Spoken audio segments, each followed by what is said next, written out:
वो चार साहिबजादों की गाथा कहेगा। कभी कभी इतिहास के पन्नों में ऐसी घटनाएं दर्ज हो जाती हैं जिन्हें समय की आंधी भी मिटा नहीं पाती, बल्कि बीतते युगों के साथ उनकी चमक और प्रखर होती जाती है। इतिहास केवल इन सच्चाइयों की गवाही नहीं देता, उनके सामने अपना मस्तक झुका देता है। ये वो गाथाएं हैं जिन्हें वीर अपने प्राणों की आहुति देकर देश की मिट्टी को अपने रक्त से सींचते हैं और तब कहीं जाकर आने वाली पीढ़ियां खुली हवा में आजादी से सांस ले पाती हैं।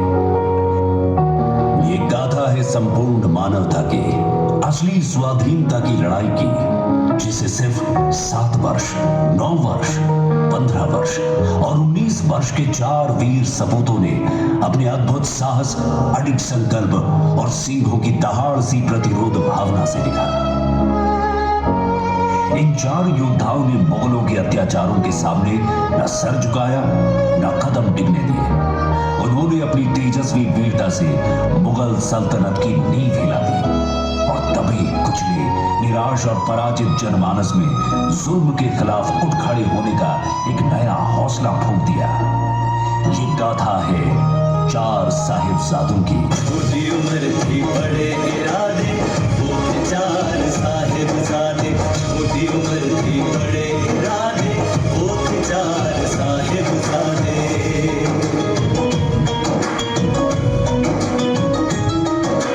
आन खाल साथी जिनकी, शान खाल साथी जिनकी।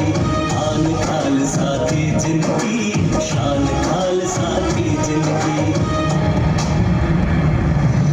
ये 17वीं शताब्दी का भारत था, जब औरंगजेब की मुगलिया हुकूमत इस कदर जुल्म ढा रही थी कि लोग खून के आंसू रोने पर मजबूर थे। हिंदुओं को जबरन धर्म परिवर्तन के लिए दबाव डाला जाता था। हर ओर औरंगजेब के अत्याचारों की दहशत फैली थी और उनके सामने रखा जाता था केवल एक ही विकल्प, इस्लाम कबूल करो या मरने के लिए तैयार हो जाओ। जुल्म से भरे ऐसे दौर में इतिहास के 2 सबसे महान क्षण आकार ले रहे थे। पहला, 11 नवंबर 1675, दिल्ली चांदनी चौक। वो क्षण जब गुरु तेग बहादुर जी सत्य, धर्म और मानवता की रक्षा के लिए अटल और अडिग खड़े थे और उनके सामने था औरंगजेब का अत्याचारी सत्ता चक्र। दूसरा, सरहिंद में 12 दिसंबर 1705 ईस्वी का एक भयावह दृश्य, जहां नन्हे साहिबजादों के सामने खड़ा था क्रूर वजीर खान। दोनों समय पर मांग एक ही थी, इस्लाम कबूल करो या मौत चुन लो। एक ओर थे दादा गुरु तेग बहादुर जी और दूसरी ओर थे सिर्फ 5 और 9 वर्ष के नन्हे साहिबजादे। पर अद्भुत बात यह थी कि दादा भी अडिग थे और पोते भी निर्भय, और इन्होंने अपने प्राणों का बलिदान दे दिया, पर सत्य और धर्म की राह नहीं छोड़ी। बचपन मिसाल बन गया, सदियां सबक लेती हैं। कितनी ही पीढ़ियां सीख कर फिर अपना हक लेती हैं। इतिहास की इन घटनाओं ने साबित कर दिया कि हौसला उम्र पर नहीं, आत्मबल पर टिका होता है। वही शक्ति जो अन्याय के सामने सिर झुकने नहीं देती। इन पलों में सत्य, न्याय और धर्म की उज्जवल ज्योत जल उठी, जिसने आगे चलकर भक्ति, शक्ति, विनम्रता और बलिदान से बनी एक महान कौम खालसा पंथ को जन्म दिया। गुरु तेग बहादुर जी की शहादत से जली लौ को गुरु गोविंद सिंह जी और उनके 4 साहिबजादों ने आगे बढ़ाया। कम आयु में ही प्राणों का त्याग कर उन्होंने शहादत की परंपरा को अमर किया और स्वयं भी अमर हो गए। भय न मान्यो, बात न मानी, थक गए मुगलों के प्यादे, खालस के चार स्तंभ रहे अटल, चार साहिबजादे।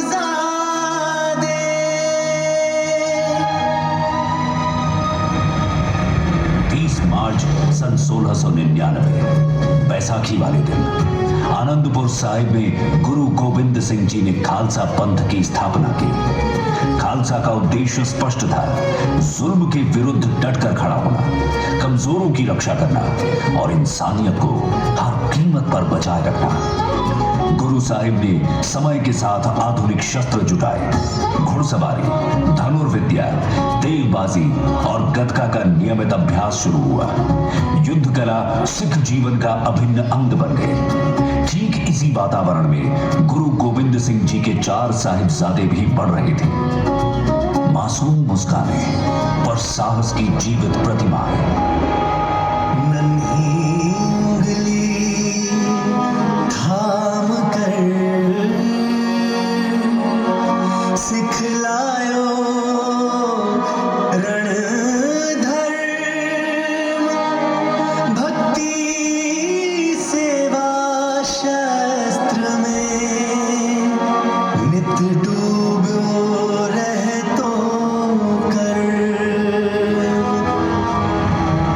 आनंदपुर की पवित्र वादियों में, शिवालिक पर्वतों की छांव में, नदियों के संगीत के बीच चारों साहिबजादों का पालन पोषण हो रहा था और उनके जीवन का पहला आश्रय, पहली शिक्षा, पहला धर्म दीपक थी दादी माता गुजरी जी, जिनकी लूरियों में बहती थी उनके पूर्वजों के अदम्य साहस की अमर गाथाएं। गुरु तेग बहादुर जी से सीखा, सर कट जाए धर्म झुके ना, पिता गुरु ने यही सिखाया, मर मिट जाए धर्म रुके ना, अपने फर्ज से कभी हटे ना, कभी डरे ना, कभी थमे ना, 4 सपूत वो गुरु पिता के, अपने वचन से कभी डिगे ना।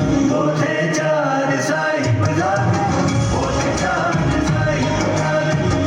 ये केवल इतिहास की घटनाएं नहीं थी, ये उनकी विरासत में मिली शहादत की वे ज्योतिर्मयी कथाएं थी, जिनकी तपिश उनके मन को भीतर ही भीतर संवार रही थी। वही कथाएं जो भविष्य में स्वयं उनके जीवन का जीवंत सत्य बनकर इतिहास के पन्नों पर अंकित हो सदा के लिए अमर होने वाली थी। आनंदपुर की हवा में घुला हर शब्द, हर कथा उन्हें यह सिखाता था कि धर्म का पथ कठिन अवश्य है, पर गौरवशाली भी उतना ही। नन्हे हाथ तलवार था, साहस सीखे रोज, धर्म ध्यान भक्ति में डूबे, चारों के संयोग। श्री गुरु गोविंद सिंह जी के इन 4 साहिबजादों के नाम थे साहिबजादा अजीत सिंह, साहिबजादा जुझार सिंह, साहिबजादा जोरावर सिंह और साहिबजादा फतेह सिंह। इन चारों साहिबजादों ने आंखें खोली एक ऐसे घर में जहां साहस घर की नींव में था, दीवारें धर्म थी और छत था अकाल पुरख का आसरा। सबसे बड़े साहिबजादा अजीत सिंह, जो युद्ध कौशल में पारंगत थे और जिनमें धर्म के प्रति अगाध प्रेम था। उनसे छोटे थे साहिबजादा जुझार सिंह, जो स्वभाव से नरम थे मगर भीतर से किसी चट्टान की तरह मजबूत इरादे वाले। उनसे छोटे थे साहिबजादा जोरावर सिंह, उम्र केवल 9 साल की थी मगर समझ के धनी थे। और सबसे छोटे थे साहिबजादा फतेह सिंह, जिनकी आयु केवल 7 वर्ष थी मगर समय आने पर इन्होंने अपने कंधों पर धर्म की रक्षा की जिम्मेदारी को संभाल लिया था। नन्ही उंगली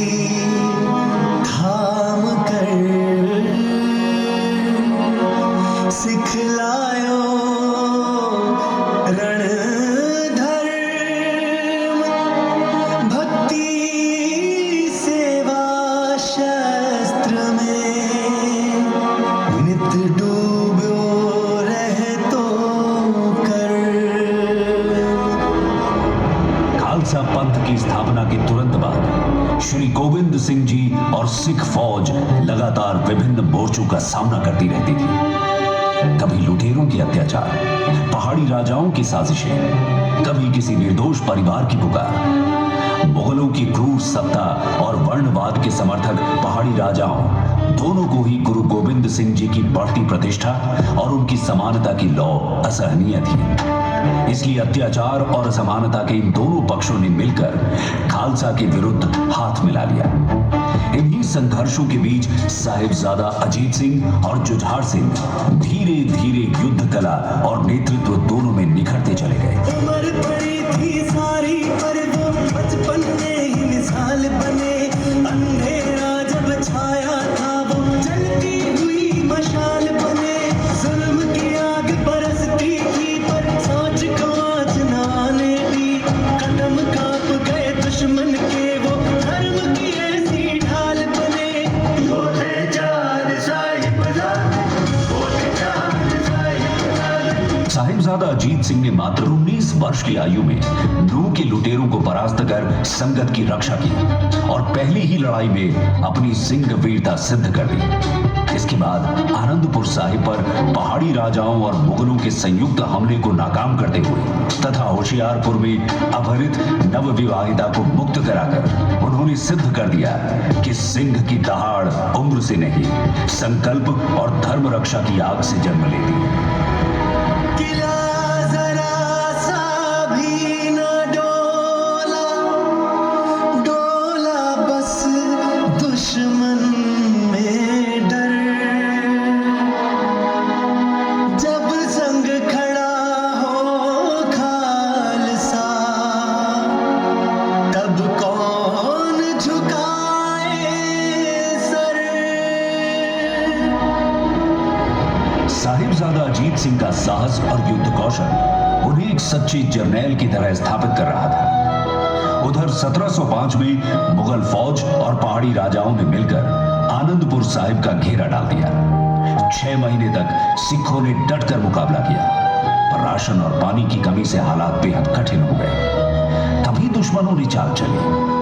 मुगलों ने कुरान की कसम और हिंदू राजाओं ने गौ माता की कसम खाकर वचन दिया कि यदि किला खाली कर दिया जाए तो गुरु साहिब और संगत को सुरक्षित जाने दिया जाएगा। गुरु गोविंद सिंह जी जानते थे कि किले में महिलाएं, बच्चे और वृद्ध भी हैं। भूख और बीमारी उन्हें पहले ही तोड़ देगी और तलवारों को अपना काम करने का मौका तक नहीं मिलेगा। जुल्म के हाथों इस तरह समाप्त हो जाना स्वीकार नहीं था। इस तरह समाप्त हो जाना जुल्म करने वालों की मंशा पूरी कर देना था। धर्म की लौ बचाए रखने और संघर्ष जारी रखने के लिए किला छोड़ने का निर्णय लिया गया। मुगल फौज के झपट में शामिल हो गए चंद पहाड़ी राजे। कसमें तोड़ी, वचन भी छोड़ा, तोड़ दिए जो किए थे वादे। मजलूमों का न खून बहे, इस खातिर किले को छोड़ दिया। गुरु साहिब संग माता सुंदरी, संग चले सब साहिबजादे। वो थे चार साहिबजादे, वो थे चार साहिबजादे। 5 दिसंबर 1705 को किला छोड़ते ही मुगलों ने अपनी कसम तोड़ दी। घोड़ों की टापें साफ बता रही थी कि दुश्मन पीछा कर रही है। गुरु साहिब, साहिबजादे, सिख महिलाएं, बच्चे और संगत सरसा नदी की ओर बढ़े। पर उस रात सरसा नदी बाढ़ से मौत बनी खड़ी थी। पीछे दुश्मन, सामने उग्र नदी। समय बिल्कुल नहीं था। गुरु गोविंद सिंह जी ने सरसा पार करने का आदेश दिया। सिखों ने अंतिम सांस तक लड़कर गुरु साहिब और संगत को नदी पार कराई, पर तेज बहाव में असंख्य सिख बह गए और गुरु साहिब का परिवार पिछड़ गया। गुरु जी, बड़े साहिबजादे और 40 सिख चमकौर की ओर बढ़े। माता साहिब कौर और माता सुंदरी भाई माणी सिंह के साथ दिल्ली की ओर, और माता गुजरी जी अपने दोनों नन्हे साहिबजादों जोरावर सिंह और फतेह सिंह का हाथ थामे अकेले रह गई, बिना किसी सैनिक, बिना किसी उम्मीद के। सरसा नदी किनारे बिछड़ा गुरु साहिब का सब परिवार। गए गुरु पिता के संग अजीत सिंह और उनसे छोटे जुझार। जोरावर और फतेह रह गए मात गुजरी के ही पास। 2 से बिछड़ गए थे दो जो साथ साथ रहते थे चार, वो थे चार साहिबजादे, वो थे चार साहिबजादे। इसी बीच गंगू जो गुरुजी के महल में रसोइये का काम करता था, माता गुजरी और छोटे साहिबजादों को सहेरी गांव में अपने घर ले गया। गांव सहेरे की वो रात जहां सब सोए पड़े थे, वहीं एक इंसान की नींद में लालच और धोखे की चिंगारी भड़क रही थी। गंगू जो गुरु घर की रोटियां खाकर बड़ा हुआ, वो व्यक्ति जो कुछ मोहरों के लालच में करवटें बदलता रहा और आखिर उसने माता गुजरी और दोनों साहिबजादों के उसके यहां होने की खबर वजीर खान तक पहुंचा दी। वजीर खान के सिपाही भूखे भेड़ियों की तरह वहां पहुंचे, जैसे वर्षों से उन्हें इनकी तलाश थी। इससे पहले कि माता गुजरी कुछ समझ पाती, उन्हें गिरफ्तार कर लिया गया और सिरहिंद की तरफ ले गए। जिसको अपना समझा था उसने दगा किया, भरोसे की उजाले को लालच ने बुझा दिया। दोनों साहिबजादे दादी का हाथ थामे बिना डर के जा रहे थे। उन्हें नहीं मालूम था कि सामने कैसा इम्तिहान है, पर जो जन्म ही धर्म की रक्षा के लिए हुआ, उसे परिणाम का भय कैसा। सरहिंद के उस किले में एक ऊंचा सुनसान बुर्ज था, ठंडा बुर्ज। यहीं लाकर माता गुजरी जी और दोनों साहिबजादों को कैद कर दिया गया। न कोई कंबल, न कोई कपड़ा, न किसी इंसान की आवाज, बस हवा की ठंडी लहर। माता गुजरी जी ने दोनों नन्हे शेरों को अपनी बाहों में भर लिया, मानो उस ठंड के सामने दीवार बनकर खड़ी हो गई हो। साहिबजादा जोरावर सिंह और फतेह सिंह दादी से लिपटे हुए थे। ठंडी हवा बुर्ज की दरारों से अंदर दाखिल होकर मासूम चेहरों को छूने की कोशिश करती, पर दादी की गोद उसे हर बार रोक लेती। जैसे आग को हवा मिलती है तो वो बुझती नहीं, बल्कि और भड़क उठती है, वैसे ही ठंडे बुर्ज की हवा में उनका साहस, सहनशीलता हवा से कहीं तेज धड़क रहा था और ठिठुरती हवाओं के बीच भी वाहे गुरु का नाम लेते रहे। ठंडे बुर्ज में सर्द हवा में वाहे गुरु का नाम सहारा, दोनों को लगा किसी ने दीदी माने बहुत तुम्हारा।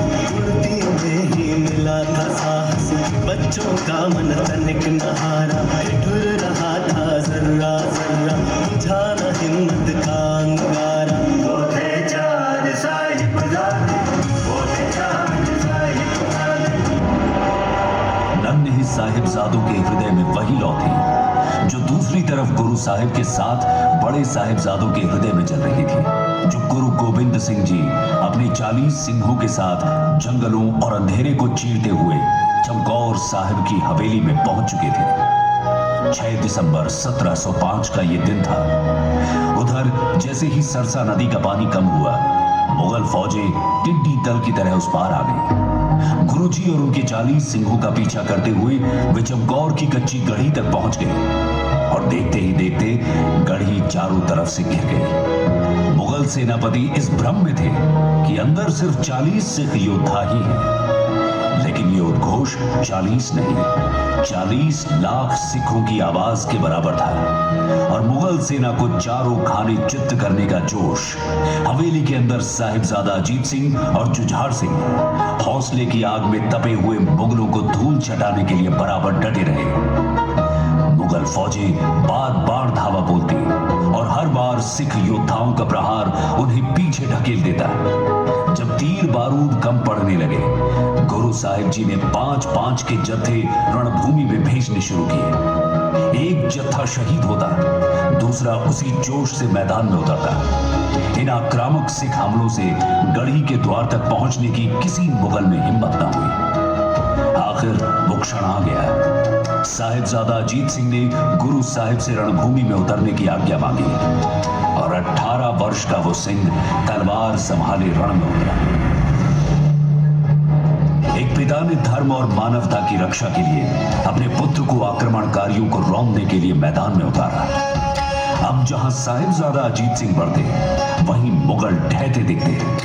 उनकी हर चाल, उनकी हर वार और साहस ने कुछ ही पलों में सैकड़ों दुश्मनों को रणभूमि में पटक दिया। देख अजीत सिंह का साहस, दुश्मन डर से सिहर गया। तीरों की बरसातों से दुश्मन का हौसला बिखर गया। कौन कहे वो 19 बरस के दुश्मन का पग उखड़ गया। एक अकेले लड़े लाख से दुश्मन का दल उजड़ गया। वो थे चार साहिबजादे, वो थे चार साहिबजादे।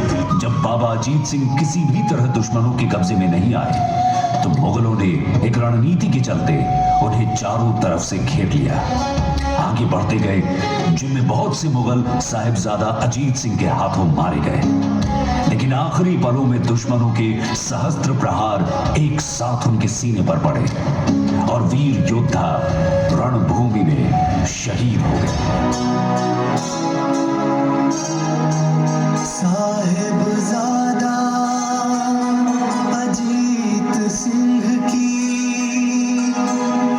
याद रहेगी बलिदानी। धर्म की खातिर 19 बरस में जिन त्यागी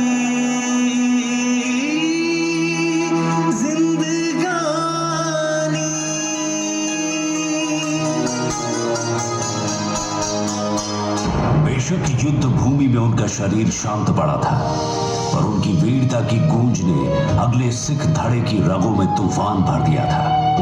चमकौर की इस गढ़ी से साहिबजादा जुझार सिंह ने उस दिन अपने भाई साहिबजादा अजीत सिंह को शेर की तरह लड़ते और शहादत पाते देखा था। अब साहिबजादा जुझार सिंह भी तैयार थे। उन्होंने श्री गुरु गोविंद सिंह जी से जंग में जाने की इच्छा जताई, ये जानते हुए भी कि ये मृत्यु का मार्ग है। उन्होंने गुरु पिता से कहा, गुरु साहब, पिताजी, मुझे भी वहां जाने दीजिए जहां मेरा भाई गया है। मत कहिए कि मैं छोटा हूं, मैं आपका बेटा हूं, मैं आपका सिंह हूं। गुरु गोविंद सिंह ने उन्हें गले लगाया और एक पल भी नहीं लगाया। दूसरे पुत्र को अगले सिंह जत्थों के साथ रणभूमि में उतार दिया। ये एक पिता की अपने पुत्र को, एक गुरु की अपने प्यारे को अंतिम विदा थी। दोनों को पता था कि अब वो कभी नहीं मिल पाएंगे। वीर विदा होते ऐसे ही जैसे विदा हुए जुझार। धन पिता और पूत धन हो, धन धन उनका किरदार।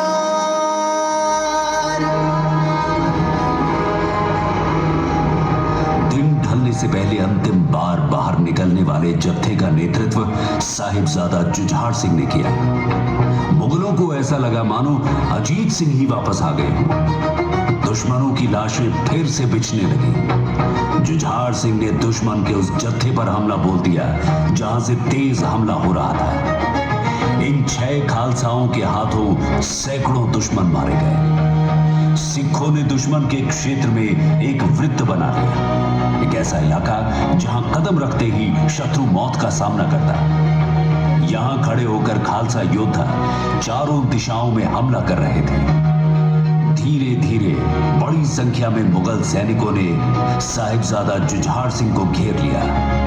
साहिबजादा जुझार सिंह के हाथ में भाला था, जहां भी वो लगता जालिम को ढेर कर देता। जब घेराव बढ़ने लगा तो वे खंडा यानी 2 धारी तलवार चलाने लगे, मानो किसान खेत में फसल काट रहा हो।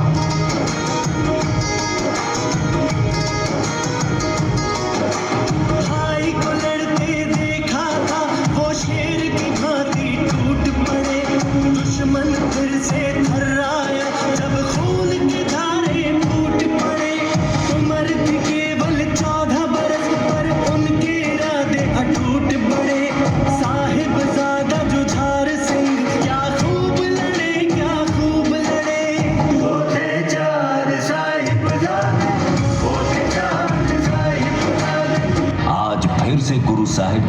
सच हो रही है। 1.25 लाख से एक लड़ाऊं तो गोविंद सिंह नाम धराऊं, तो गोविंद सिंह नाम धराऊं। और अंततः एक शेर की तरह अंतिम सांस तक वीर योद्धा की भांति लड़ते हुए शहीद हो गए। एक पिता के 2 पुत्र, अब बाकी सिंह शहीदों के साथ अमर हो चुके थे। इतिहास के पन्नों में उनकी अमरता, साहस और शहादत का अध्याय सुनहरे अक्षरों में लिखा जा चुका था। गुरु साहिब की आंखों में गर्व था कि उनके दोनों बेटे धर्म, मानवता और अत्याचार के विरुद्ध डटकर लड़ते हुए वीर गति को प्राप्त हुए। एक रणभूमि और 2 भाई, लड़कर वीर गति को पाया। सूरज चंदा मौन हो गए, आसमान ने शीश झुकाया।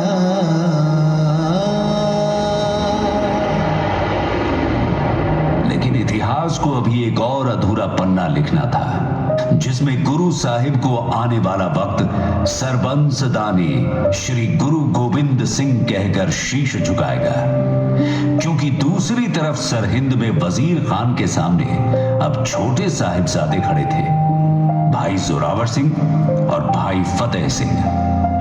माता गुजरी एवं नन्हे साहिबजादों को ठंडे बुर्ज में धकेल दिया गया और उस ठिठुरती ठंड से बचने के लिए कपड़े का एक टुकड़ा तक नहीं दिया गया। वहां न रजाई, न आग, न कोई आसरा। माता गुजरी के साथ 7 और 5 साल के वो नन्हे बच्चे ठिठुरती हवाओं के बीच भी वाहे गुरु का नाम लेते रहे। इसी बीच गुरु साहिब के सिद्धांतों में अपार आस्था रखने वाले सेवक मोतीराम मेहरा को जब पता चला कि माता गुजरी जी और छोटे साहिबजादे वजीर खान की कैद में हैं, तो वो खुद को रोक न सके। वजीर खान के फरमानों की परवाह किए बिना और शायद कुछ मुगल सिपाहियों की मौन सहमति से वे कड़ाके की ठंड में छिपकर उन्हें गर्म दूध भेंट करते रहे। पर जब वजीर खान को यह सेवा का साहस पता चला तो उसने क्रूरता की हद पार कर दी। मोतीराम मेहरा को परिवार सहित कोल्हू में पिसवाकर शहीद कर दिया। ये 12 दिसंबर 1705 की ठंडी सुबह थी। रात भर ठंड में ठिठुरने के बाद सुबह होते ही दोनों छोटे साहिबजादों को वजीर खान के सामने पेश किया गया। सभा में पहुंचते ही बिना किसी हिचकिचाहट के दोनों साहिबजादों ने जोर से जो बोले सो निहाल, सत श्री अकाल का जयकारा लगाया। ये देख सब दंग रह गए। वजीर खान की मौजूदगी में कोई ऐसा करने की हिम्मत भी नहीं कर सकता था, लेकिन गुरुजी के नन्हे साहिबजादों ने ऐसा करते समय तनिक भी भय नहीं माना। सभा में मौजूद मुलाजिम ने साहिबजादों को वजीर खान के सामने सिर झुकाकर सलामी देने को कहा। दोनों ने सिर ऊंचा करके कहा, हम अकाल पुरख और अपने गुरु पिता के अलावा किसी के भी सामने सिर नहीं झुकाते। ऐसा करके हम अपने दादा गुरु साहिब की कुर्बानी को बर्बाद नहीं होने एक 7 बरस एक 9 बरस वो 2 नन्हे बालक थे, बड़े भी ना कर पाए कभी वो ऐसे धर्म के बालक थे। जोरावर और फतेह सिंह वो सच्चाई के साधक थे। वो कच्ची उम्र के बालक भी दुश्मन के लिए बड़े घातक थे। वो थे 4 साहिबजादे, वो थे 4 साहिबजादे। वजीर खान ने भारी सभा में उनसे इस्लाम कबूल करने को कहा। तरह तरह के लालच दिए गए, जान बख्श देने का वादा किया गया, लेकिन छोटे साहिबजादों ने साफ इनकार कर दिया। सरहिंद के नवाब वजीर खान को इसकी आदत नहीं थी। 5 और 7 साल के 2 नन्हे बालक उसके किसी झांसे में नहीं आ रहे थे। लिहाजा इतिहास का सबसे क्रूर और बेदिल ऐलान कर दिया गया, इन दोनों बच्चों को जीते जी दीवारों में चिनवा दिया जाए।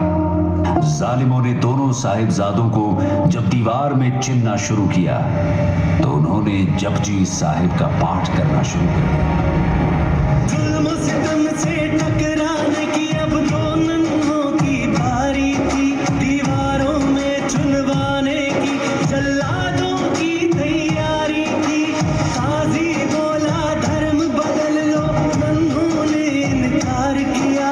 हक ईमान और सच की खातिर मरना भी स्वीकार किया। वो थे चार साहिबजादे, वो थे चार साहिबजादे। और देखते ही देखते दीवार पूरी हो गई। दीवार पूरी होने के बाद भी अंदर से जयकारा लगाने की आवाज आई, बोले सोनिहाल, सत श्री अकाल। ईंट ईंट पर लग रही और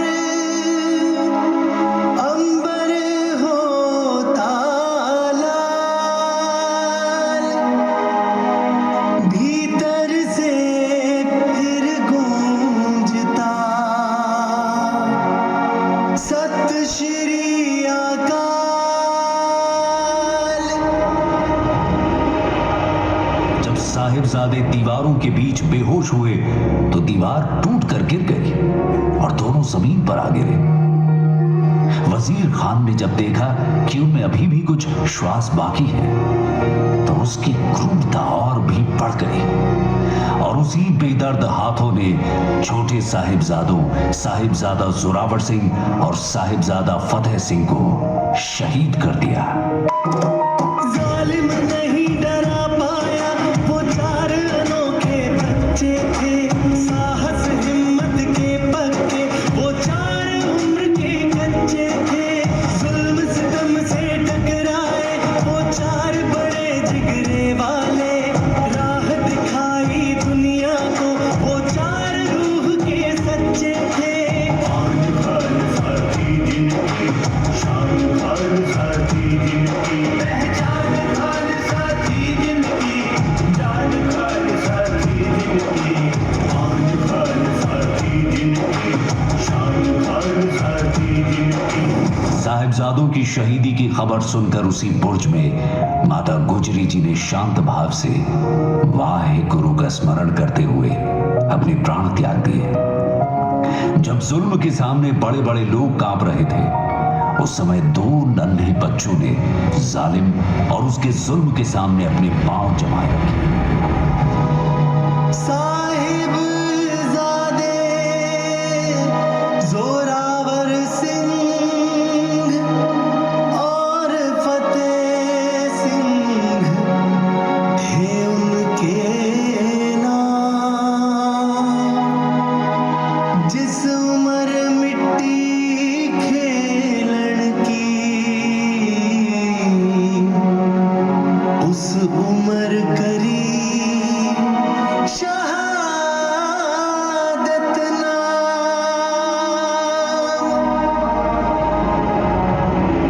वजीर खान के डर से कोई भी उनके पार्थिव शरीर का अंतिम संस्कार करने की हिम्मत नहीं कर रहा था। ऐसे समय में दीवान टोडरमल आ गया है।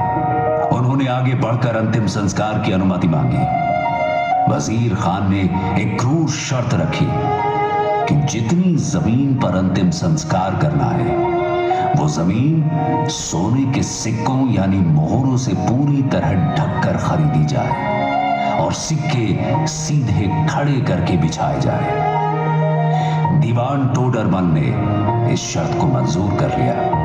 उन्होंने उस जमीन पर सोने की लगभग 78,000 मोहरें बिछाकर उसे खरीदा। इस तरह खरीदी गई जमीन पर उन्होंने माता गुजरी और दोनों साहिबजादों के पार्थिव शरीरों का पूरे सम्मान के साथ अंतिम संस्कार किया। चमकौर की दहाड़ अभी समय के कानों में गूंज ही रही थी कि जब सरहिंद से खबर आई, खबर नहीं, धरती को हिला देने वाला वज्राघात। गुरु गोविंद सिंह जी के छोटे साहिबजादे, उनकी माता जुल्म की दीवारों के नीचे शहीद कर दिए गए। एक पल को जैसे हवा रुक गई, पर गुरु साहिब का मन नहीं टूटा। वो तपकर और तेज हुआ, और फिर एक ऐसी आवाज आसमान में उठी जिसने मुगल सल्तनत का दिल हिला दिया, महलों की नींवों तक को कांपने पर मजबूर कर दिया।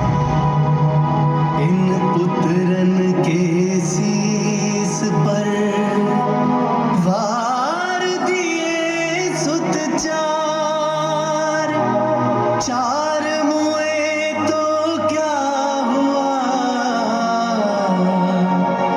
जीवत कई हजार।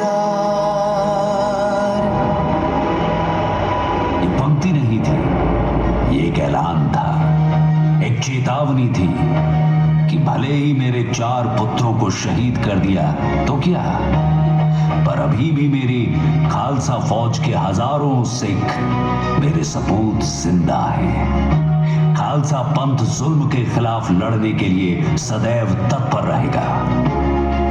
धोखे के वार से शहीद किए गए 4 साहिबजादों की गौरवमयी शहादत एक ऐसी सच्चाई थी जिससे औरंगजेब भी नजरें नहीं मिला पाया, और मात्र 2 वर्षों में वो भी इस दुनिया से चला गया। जहां जहां सच और धर्म की राह पर कुर्बान हुए 4 साहिबजादे, वहां वहां आज पवित्र गुरुद्वारे सजे हैं। ऐसे स्थल जहां दुनिया के हर कोने से लाखों लोग भक्ति, प्रेम और आंसुओं में डूबी श्रद्धांजलि लेकर नतमस्तक होने आते हैं।